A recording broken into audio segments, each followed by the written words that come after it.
Hey y'all, good morning. I am currently reading the book of Ruth, and I wanted to show y'all this resource. This is from She Reads Truth. So I have several of these for different books of the Bible. I'll show y'all them in just a minute. But yes, the book of Ruth is like a reprieve. From Genesis all the way up through Judges, it's just like pure chaos. After God created man, after Adam and Eve was in the garden and they ate of the tree, it's just everything was pure chaos. Pure chaos. And Judges, y'all, the children of Israelite. Let me show you something. This right here, my notes at the end of Judges, because I was mad. I'm like, okay, y'all had Moses, okay? And then y'all had Joshua, okay? And then after Joshua died, they had, let me go back. Who was it that he gave them to? Judah, okay? Judah. Okay, they had him. And so then after Judah, God was like, you know what? You know, the people, they could not contain themselves. They could not contain this urge to worship these false gods from the lands of the people that they're taking the land from. I was annoyed. And it's all through the book of Judges. God has so many judges, judge after judge after judge, to try to save these people. But anyway, the book of Judges has one of my favorite stories, which is Deborah and Jael. If y'all have not read it, that is Judges 4 and 5. 4 and 5, and really, is it 6? I know it's 4 and 5. If y'all don't know the story of Deborah and Jael, please go read it. It is wonderful. Love it. Now, even Deborah couldn't help them. She couldn't. They just was not listening. I mean, he even had Samson. And there were so many specifications around when his mom was pregnant. You cannot drink wine.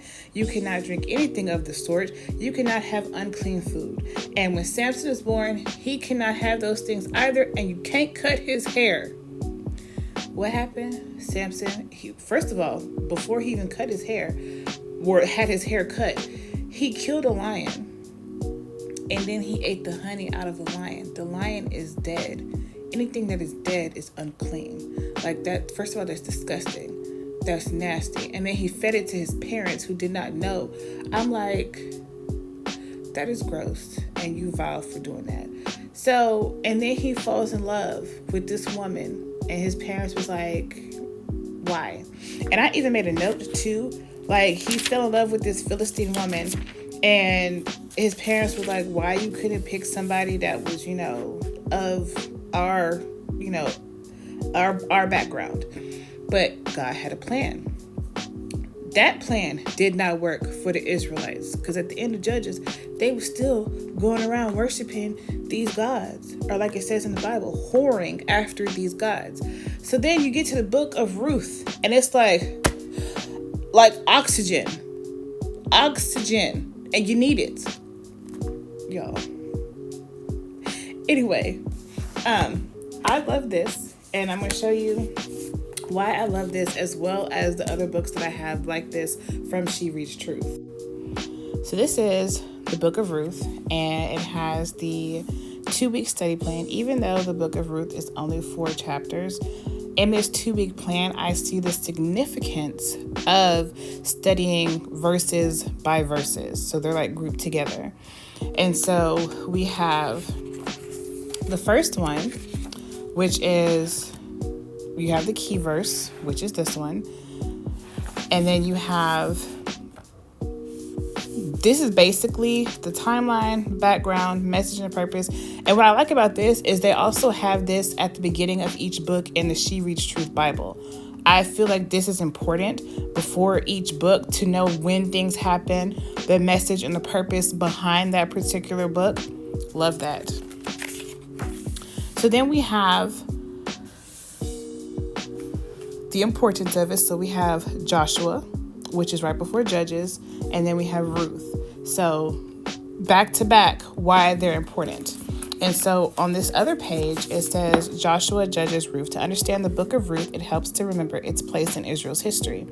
The book of Ruth comes directly after the books of Joshua and Judges in our Christian canon. Her story stands in contrast to the unfaithfulness of God's people during the time they were settling into the land God had given them. And see what I mean? It's a reprieve.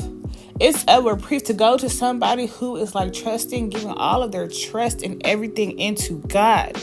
It is a reprieve. I don't know how many times I can say that, y'all. And so once we actually get into the study, it has on this page Naomi's family in Moab. So the beginning of when she married her husband. So not she married her husband, but when Ruth married Naomi's son. And so we have the notes page. You can take notes from when you read. But here it has the verses that you're going to be reading, going deeper, going back to like Judges and in Timothy. Y'all, this was good. This was really good. In those days, there was no king in Israel. Everyone did whatever seemed right unto them. But in Timothy it says, but if any widow has children or grandchildren, let them learn to practice godliness toward their own family first and to repay their parents, for this pleases God. And I put, they would not have followed this. The children of Israel would not have followed this. You see what they did in Judges. I mean, we couldn't even make it out of Joshua good before they just, the chaos. So yes, that is this one. I also got from them, the Lord is our God, the prophecies of Zechariah and Malachi. And it's funny because my son's name is Malachi. And I named him Malachi because God told me to.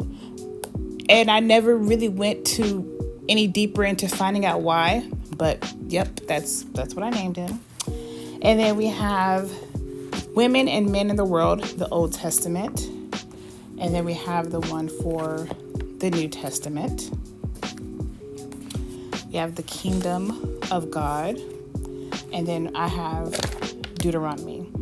Now, I didn't get all of them because there were just specific ones that I wanted. But yeah, y'all. And these were from their 75% off sale. So these were like cheap, y'all. Cheap. Y'all, if y'all don't have these, y'all need to be staying hip on She Reads Truth to know when they have sales.